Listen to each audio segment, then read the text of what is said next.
के साथ सदैव बनी रहती है। और प्रभु की दया और अनुग्रह का ही ये परिणाम है कि आज हम उसके पवित्र भवन में उपस्थित हो पाते हैं। और परमेश्वर का वचन जो है भजन संहिता अध्याय 84 और उसके 10वें पद में कहता है कि क्या कहता है? किन्हीं को याद है? ये बात मैं अक्सर यहाँ पे कहता हूँ और ये बात आप लोगों को परखने के लिए कहता हूँ कि हम वचन को कितना स्मरण रखते हैं। भजन संहिता 84 उसके अध्याय 10 में 84 अध्याय और पद 10 संख्या में क्या कहता है? किन्हों को याद है? कि तेरे आंगनों में का एक दिन कहीं और के 1000 दिनों से क्या है? उत्तम है। क्या इस बात को हम लोग मानते हैं? मानते हैं कि नहीं? नहीं मानते हैं ना, तभी तो हम लोग चुपचाप हैं। ठीक है, कहने का तात्पर्य क्या है कि हम लोग जो मसीही हैं उनके परमेश्वर की महिमा के लिए एक विशेष दिन है। और वो दिन क्या है? कौन सा दिन होता है? कौन सा दिन? रविवार अर्थात प्रभुवार। उस दिन हम सप्ताह भर जो है हम लोग अपने अपने कामों में कहीं ना कहीं व्यस्त रहते हैं। और लेकिन परमेश्वर ने जब सृष्टि की रचना की तो उन्होंने 6 दिन तो क्या किया? काम किया, है ना। लेकिन 7वें दिन उसने भी क्या किया था? विश्राम किया। इसलिए 7वें दिन अर्थात जो है हम लोग रविवार या फिर प्रभुवार को हम लोग विश्रामवार का दिन मानते हैं। और उस दिन हम लोगों को करना क्या चाहिए कि अपने सारे कामों को त्याग कर छोड़कर जो है क्या करना है? परमेश्वर की महिमा के लिए हमें परमेश्वर के पवित्र भवन में उपस्थित होना चाहिए। लेकिन आज हम जो है अपने आप को श्रेष्ठ समझते हैं ना, और आज हमारे काम करने का दायरा इतना है कि आज हम परमेश्वर को भी भूल जाते हैं। ठीक है, लेकिन आज यहाँ पर जितने भी उपस्थित हैं हम सारे लोग धन्य हैं, है ना, क्योंकि आज हम इस वचन के अनुसार इस पवित्र भवन में उपस्थित हैं। हमारी संख्याएं भले ही यहाँ पे बहुत ज़्यादा हो मसीहियों की, लेकिन फिर भी हम लगभग उसका 50% भी यहाँ पे उपस्थित नहीं है। ठीक है, तो आज हम लोगों को परमेश्वर अपने वचन से जो भी सिखाएगा हमें ये आवश्यकता है कि हम उनको अधिकाई से ग्रहण करेंगे। और आजकल जो है ये आज का दिन हम लोग किस रूप में मना रहे हैं? युवा दिवस, है ना। तो इसका मतलब है कि युवाओं को यहाँ बहुत ज़्यादा संख्या में होना चाहिए कि नहीं? तो आज क्या यहाँ पे युवा उपस्थित है? नहीं है। क्यों? ये हमारी निश्चिंतता का कारण है, परमेश्वर के प्रति निश्चिंतता का कारण है। और आज जो है हमारे लिए यंत्री पाठ के अनुसार विषय क्या रखा गया है? क्या रखा गया है? तो सुविधा के लिए बनाया गया, उसको भी हम लोग नहीं देखते हैं, है ना। तो आज के लिए हमारे विषय का विषय है जीवन संकट के समय हमें बचाने के लिए कौन हमारे नजदीक है? यीशु हमारे नजदीक है। तो इस बात को हमें महसूस करने के लिए, अनुभव करने के लिए हमें क्या है? परमेश्वर को और अधिक जानना होगा। उसके अनुसार कार्य ना करें तो हमारा ये कहना व्यर्थ होगा कि हम परमेश्वर से प्रेम करते हैं, परमेश्वर पर विश्वास करते हैं, है ना। जैसा याकूब कहता है कि हे मूर्ख, तू यह नहीं समझता है कि कर्म के बिना विश्वास जो है वो क्या है? व्यर्थ है ना। यदि हम किसी के ऊपर ऐसे ही हम सोशल लाइफ में देखें कि मान लेते हैं हम अपने दोस्त पे विश्वास करते हैं, भरोसा करते हैं, तो वो जो कहता है हम क्या करते हैं? उसका पालन करते हैं कि नहीं? उसकी बातों पे भरोसा करते हैं ना। तो उसी प्रकार यदि हम परमेश्वर पर विश्वास करते हैं तो हमें परमेश्वर का वचन जैसा अगुवाई देता है उसके अनुसार हमें कार्य भी करना है, तभी जो है हमारी सार्थक जीवन की सार्थकता या फिर हमारे विश्वास की सार्थकता जो है वो साबित होगी। तो आज यहाँ पे मैं बहुत कुछ नई बातें नहीं कहूँगा, जो हम लोग जो अपने आसपास में देखते हैं, अपने सामाजिक जीवन में करते हैं, डेली लाइफ में करते हैं, उन्हीं बातों को मेरा प्रयास होगा कि परमेश्वर के वचन के अनुसार मैं समझाने का, बतलाने का प्रयास दे दें।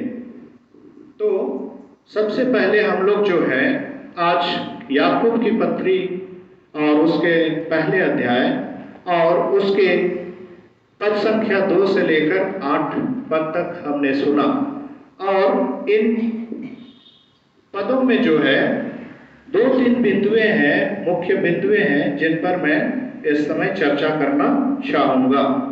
तो सबसे पहले पद में क्या लिखता है, क्या लिखता है? याकूब की पत्री उसके पहले अध्याय में क्या लिखा हुआ है? हे मेरे भाइयों, जब तुम नाना प्रकार की परीक्षाओं में पढ़ो तो उसको पूरे आनंद की बात समझो, है ना? और उसके आगे तुम्हारे विश्वास के परखे जाने से धीरज उत्पन्न होता है।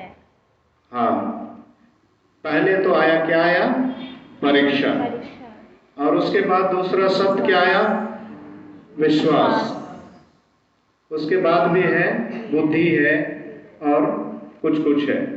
तो आज जबकि हम मसीही के अनुयायी हैं, मसीह के अनुयायी हैं, प्रभु यीशु ख्रिस्त का हम अनुकरण करते हैं और अपने आप को जो है क्रिश्चियन कहते हैं, मसीही कहते हैं, ठीक है?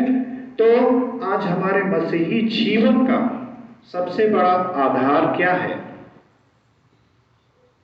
मसीह जीवन का आधार क्या है? क्या हम लोग आंख बंद करके मसीह को फॉलो कर रहे हैं? क्या है? मसीह के ऊपर विश्वास कि प्रभु यीशु ख्रिस्त ने जो है हमारे लिए अपने प्राणों की बलि दे करके हमें क्या कर लिया? अपने लहू के द्वारा मोल लिया है, और उसने हमें पापों से जो है क्या छुड़ा है? पापों के बंधन से छुड़ा लिया है। ये हमारा विश्वास है, ठीक है? तभी तो हम जो है आज यहाँ पे उपस्थित हैं, परमेश्वर पिता की महिमा करते हैं, अपने आप को मसीही कहते हैं, क्रिश्चियन कहते हैं, है ना?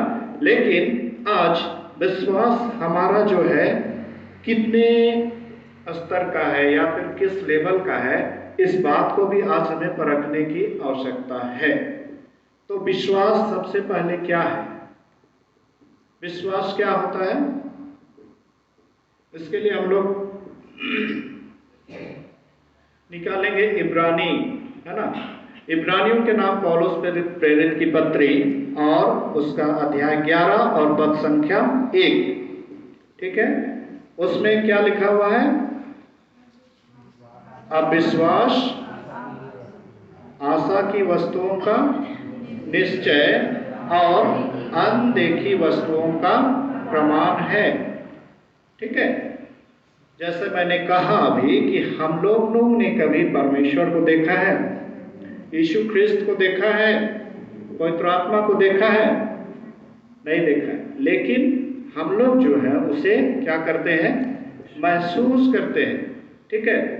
और उसका जो है हम लोगों के लिए जैसा पवित्र शास्त्र में लिखा है उसके अनुसार ही हम जो है उनको उनके ऊपर जो है विश्वास करते हैं। यहाँ स्पष्ट लिखा है कि आशा की हुई वस्तुओं का निश्चय। प्रभु यीशु ख्रिस्त ने अपने प्राणों की बलि दे करके अपना लहू जो है क्रूस पर बहा करके हमें किस बात का निश्चय दिया है? किस बात का भरोसा दिया है? कि हम लोगों के लिए जो है अनंत जीवन का भरोसा दिया है कि नहीं, है ना? क्योंकि इस जीवन पर, इस पृथ्वी पर जो है हमारा जीवन जो है वो क्या है? क्या है? इतने कंफ्यूज होते हैं हम लोग, जो बोलचाल की भाषा में भी बोल रहे हैं फिर भी नहीं समझ रहे हम लोग। क्या हाँ कि डरते हैं कि गलत जवाब हो जाएगा। यहाँ पे परीक्षा नहीं हो रही है ना कि हम लोगों का जीवन क्या है, परमानेंट है नहीं है, लेकिन जो है हमारा इस सांसारिक जीवन के बाद भी परमेश्वर के वचन के अनुसार क्या है, हमारे लिए अनंत जीवन का राज्य अर्थात स्वर्ग राज का जीवन परमेश्वर ने हमें दिया है, यीशु ख्रिस्त के द्वारा जो है हम लोगों को मिला है। तो अनदेखी वस्तुओं का निश्चय, ठीक है, प्रमाण है, और आशा की हुई वस्तुओं का निश्चय, ठीक है।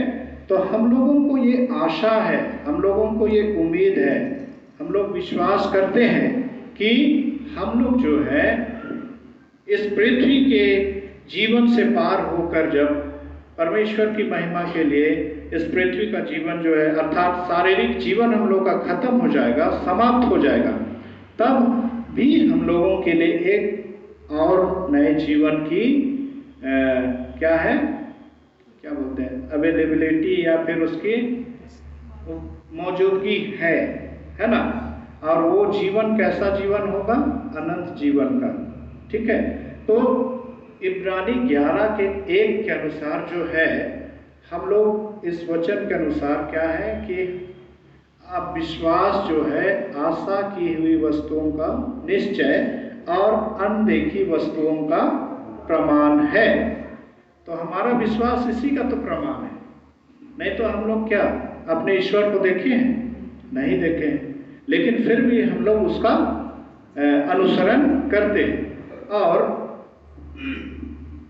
परमेश्वर पिता की इच्छा क्या है हम लोगों के लिए, इस पृथ्वी पर हम लोगों की रचना करने के पीछे उसका उद्देश्य क्या है कि परमेश्वर की हम महिमा करें, है ना।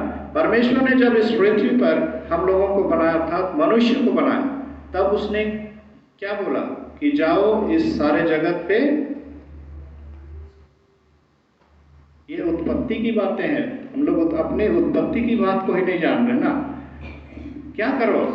सारे जगत में फैल जाओ और सारी चीजों का अधिकार हम मनुष्यों के हाथों में दे दिया, है ना। तो उसके द्वारा से वो चाहता है कि हम उसकी महिमा करें।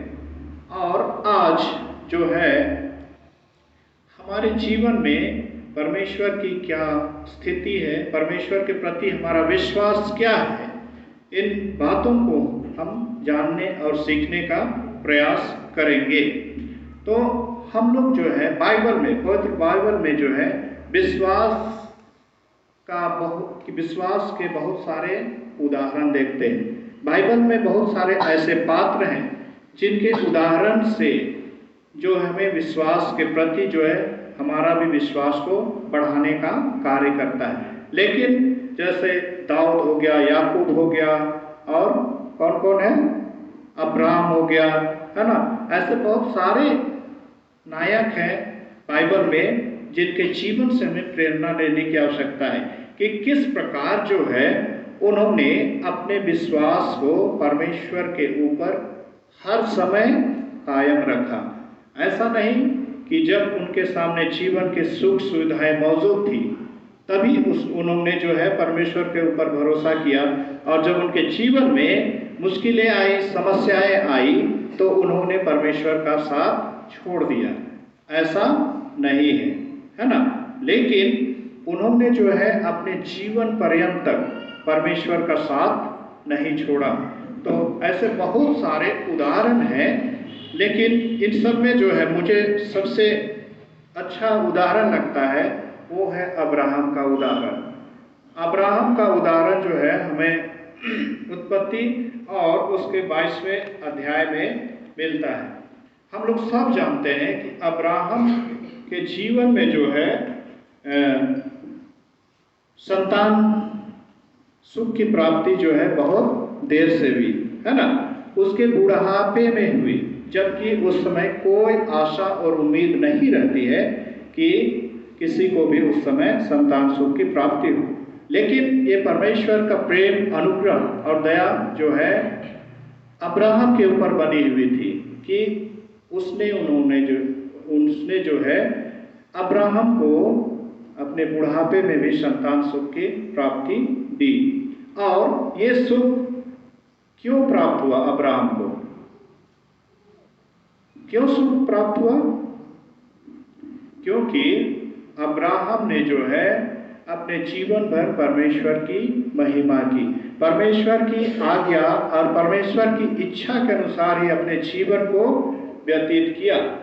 उनके जीवन में कभी भी कोई भी समस्याएं आई, लेकिन तब भी उन्होंने जो है परमेश्वर का साथ नहीं छोड़ा। तो अपने विश्वास के आधार पर, अपने विश्वास के द्वारा ही परमेश्वर से जो है अब्राहम ने संतान सुख की प्राप्ति बुढ़ापे में प्राप्त किया।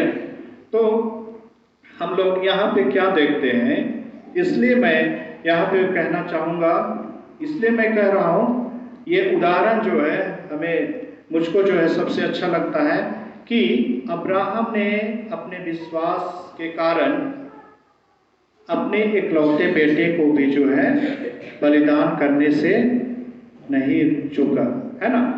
बलिदान तो नहीं किया, लेकिन वो क्या था? परमेश्वर के द्वारा परीक्षा, अब्राहम की परीक्षा कि अब्राहम जो है क्या हर एक परिस्थिति में मेरे ऊपर या फिर मेरे ऊपर भरोसा करता है, या जांचने के लिए या परखने के लिए जो है परमेश्वर ने उसकी परीक्षा ली।